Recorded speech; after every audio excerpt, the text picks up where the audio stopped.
ज्योति के साथ कुछ भी हो जाता उसकी जिम्मेदारी कौन लेता? आप लोग लेते क्या जिम्मेदारी? इस तरीके के प्रदर्शन में इस तरीके की बदसलूकी की 1.5 से 2 घंटे तक बंधक बनाकर रखा, किसी से संपर्क नहीं हो पा रहा है, नेटवर्क नहीं है, और आप लोग सर अपनी सियासी रोटियां सेकते रहिए। किसी के साथ कुछ हो रहा है तो होता रहे, क्या फर्क पड़ता है? कल सरकार पेपर लीक और छात्रों की पुलिसिया कार्रवाई पर चर्चा के लिए मान गई है, ये सूत्र बता रहे हैं, लेकिन अभी मामला अटका हुआ है इस्तीफे को लेकर, और इस्तीफे को लेकर मामला अटका हुआ है, इसलिए प्रदर्शन अभी वहां पर चल रहा है। इसका क्या समाधान निकलता है ये थोड़ा सा वक्त बताएगा, लेकिन ये एक बड़ी खबर आई, हमने सोचा। नमस्कार दोस्तों, स्वागत है आपका डिबेट टॉक इंडिया में। तो आज का डिबेट सौरव त्यागी और अरविंद केजरीवाल के बीच में होने वाली है। तो इस डिबेट में बहुत ही मज़ा आने वाला है। चैनल पे नहीं है तो चैनल को सब्सक्राइब करें, बेल आइकन दबा दें ताकि नोटिफिकेशन सबसे पहले आपको पहुंचे, और ऐसे ही वीडियो देखने के लिए हमारे चैनल को सब्सक्राइब करें। चलिए डिबेट शुरू करते हैं। धन्यवाद। ज्योति के साथ कुछ भी हो जाता उसकी जिम्मेदारी कौन लेता? आप लोग लेते क्या जिम्मेदारी? इस तरीके के प्रदर्शन में इस तरीके की बदसलूकी की 1.5 से 2 घंटे तक बंधक बनाकर रखा, किसी से संपर्क नहीं हो पा रहा है, नेटवर्क नहीं है, और आप लोग सर अपनी सियासी रोटियां सेकते रहिए। किसी के साथ कुछ हो रहा है तो होता रहे, क्या फर्क पड़ता है? लेकिन एक सवाल और है, और ये बड़ी खबर बताते हुए कि जो बातचीत अभी हुई है उसमें जानकारी ये आई है कि कल सरकार पेपर लीक और छात्रों की पुलिसिया कार्रवाई पर चर्चा के लिए मान गई है, ये सूत्र बता रहे हैं, लेकिन अभी मामला अटका हुआ है इस्तीफे को लेकर, और इस्तीफे को लेकर मामला अटका हुआ है, इसलिए प्रदर्शन अभी वहां पर चल रहा है। इसका क्या समाधान निकलता है ये थोड़ा सा वक्त बताएगा, लेकिन ये एक बड़ी खबर आई, हमने सोचा आपको अपडेट कर दें। लेकिन फखरुल भाई, आज इस प्रदर्शन में तो अखिलेश यादव को भी हो जाना चाहिए था, या एक साथ होना चाहिए था प्रदर्शन? देखिए राकेश जी, मैं आपको आपका धन्यवाद भी देना चाहता हूं कि आपने भारतीय जनता पार्टी के प्रवक्ता से वो सारे सवाल पूछे जो सवाल एक पत्रकार को पूछे जाना चाहिए थे।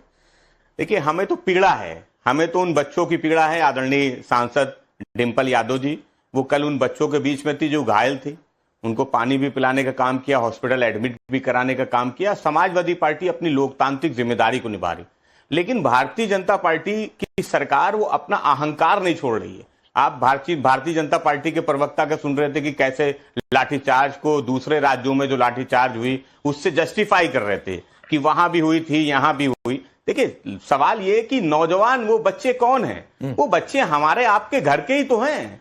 वो कहां कोई किसी पॉलिटिकल पार्टी के वर्कर नहीं है, वो किसी राजनीतिक दल से नहीं है, वो अपनी मांग को लेके अपनी बात रख रहे हैं। और सबसे बड़ी बात कि देश की आजाद हिंदुस्तान में आज तक कभी कोई ऐसी सरकार नहीं हुई। आज आप नेता प्रतिपक्ष से तो बातचीत कर रहे हैं, उनसे तो आप कह रहे हैं कि सदन में कल इस पे चर्चा कर लेते हैं, लेकिन क्या कोई भारतीय जनता पार्टी सरकार का मंत्री उन प्रदर्शनकारियों से मिलने गया? क्या आपने उनसे बात करने का कोई रास्ता निकाला? कल नड्डा जी जरूर मिले उन प्रदर्शनकारियों को बुलवा के, लेकिन उससे पहले क्या आपने कोई प्रयास किया कि उन प्रदर्शनकारियों से बातचीत हो जाए, कोई बातचीत करके कोई रास्ता निकाला जाए?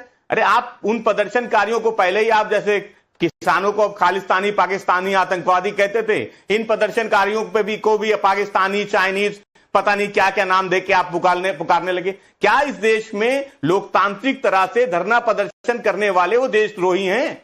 अरे ये नौजवान हैं, ये देश का भविष्य है, और आप इनको अभी से ही उन पे ठप्पे लगाने वाले कौन है? गाड़ियां तोड़ने वाले कौन है? जो भी पत्थर, पुलिस वाले को पटक कर मारने वाले कौन है? हमारी रिपोर्टर को बंधक बनाने वाले कौन है? आप इसका भी जवाब दे देते राकेश जी। देखिए, मैं जैसे पत्रकार और कोई भी पॉलिटिकल लीडर या प्रवक्ता, हम सब एक दूसरे से जुड़े हुए हैं। हमें ये पता है कि आपको कितनी आजादी है बोलने की, आपके चैनल को कितनी आजादी है बोलने की, और जितनी भी मीडिया है, हमारे भी बहुत मित्र हैं। मैं जानता हूं कि आपको क्या कहा गया है, आपके चैनलों को या देश की मीडिया को भाई, हमें कुछ नहीं कहा गया। अभी थोड़ी देर पहले मेरी तारीफ कर रहे थे ना फखरुल हसन। नहीं, अभी आप थोड़ी देर पहले मेरी तारीफ कर रहे थे ना कि मैंने सिद्धार्थ यादव से वो सारे सवाल पूछे जो पूछना चाहिए था। मैं अभी भी तारीफ कर रहा हूं, और अभी जलेबी बनाने लगे। बताइए ना, पत्थर चलाने वाले कौन? पुलिस वालों के सिर फोड़ने वाले कौन? तारीफ कर रहा हूं। पुलिस की गाड़ियां तोड़ने वाले कौन? तारीफ कर रहा हूं। हमारी साथी ज्योति को बंधक बनाने वाले कौन? मैं अभी भी आपकी तारीफ कर रहा हूं। मैं अभी भी आपकी तारीफ कर रहा हूं। मैं तो अभी भी आपकी तारीफ कर रहा हूं कि आपने वो सवाल पूछे, लेकिन मैं कह रहा हूं एक जो दूसरा एजेंडा है मैं उसको भी जानता हूं। जहां तक पत्रकार का सवाल है तो हिंसा किसी के साथ नहीं होनी चाहिए। हम तो उसकी निंदा करते हैं, जो कोई भी है, जो भी अराजक तत्व हैं। भीड़, जब भी कोई आंदोलन होता है तो ऐसा नहीं है कि वो सारे आंदोलनकारी होते हैं, उसमें कुछ लोग जरूर घुस जाते हैं और इस तरह की हरकत करते हैं। हम तो उसकी निंदा करते हैं। मैं एक बात कहकर सिद्धार्थ यादव रिप्लाई करेंगे, ये आपकी बिल्कुल नहीं, ये आप नेताओं का बहुत अच्छा तरीका है। पत्रकार पर कुछ हुआ तो निंदा कर देंगे, कोई और पिट गया या कोई और के साथ बदसलूकी हो गई तो इस्तीफा दे दो। ये अच्छा आपका डबल स्टैंडर्ड है। ये बहुत अच्छी तस्वीर है। क्या करें? ये बहुत अच्छी नजीर पेश कर कुछ मत करिए सर। आप बताइए, नेता करते क्या? मैं क्या कर सकता हूं? सियासत करने के अलावा नेता करते क्या है? फखरुल हसन, मैं क्या निंदा करिए सर, आप निंदा ही कर सकते हैं। एक राजनीतिक दल का प्रवक्ता वो क्या कर सकता है? निंदा कर सकता है। मैं कह रहा हूं, क्या मैं लाठी डंडा लेके वहां चला जाऊं? जो लोग ये कर रहे हैं किसने कहा लाठी डंडा करने के लिए? अराजकता थोड़ी नहीं फैलेगी। सिद्धार्थ यादव रिप्लाई करिए।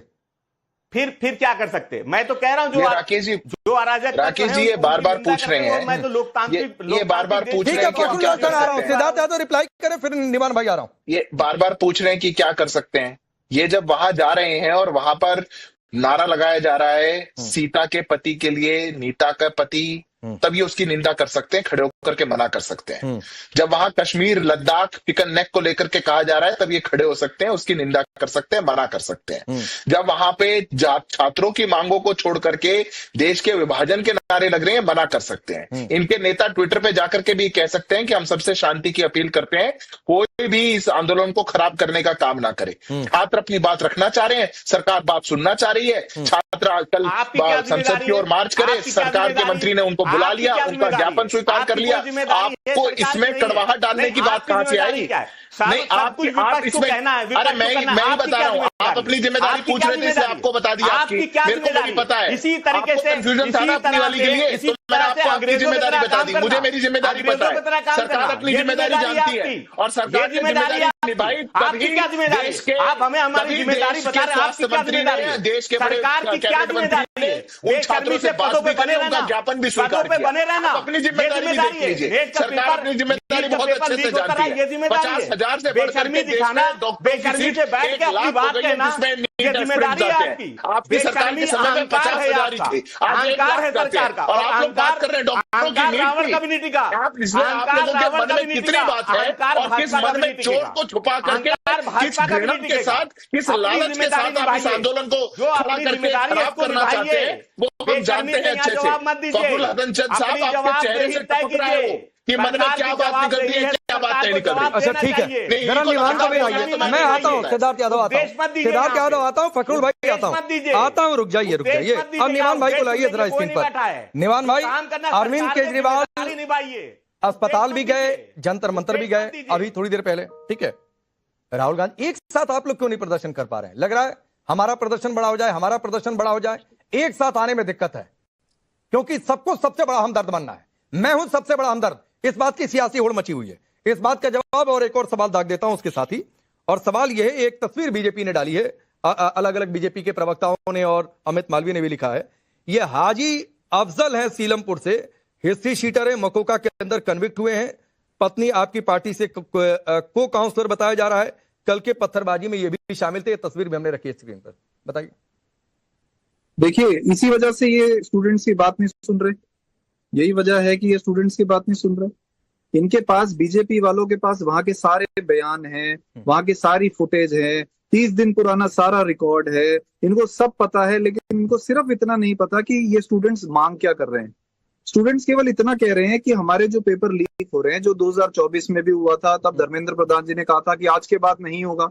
माननीय प्रधानमंत्री जी ने आश्वासन दिया था कि आज के बाद इस देश में पेपर लीक नहीं होगा। फिर 2025 में हो गया, फिर आश्वासन दिया गया कि आज के बाद नहीं होगा, फिर 2026 में हो गया। और जब 2026 में हुआ और जिन लोगों का लास्ट अटेम्प्ट था, उनमें से 20 लोगों ने सुसाइड कर ली।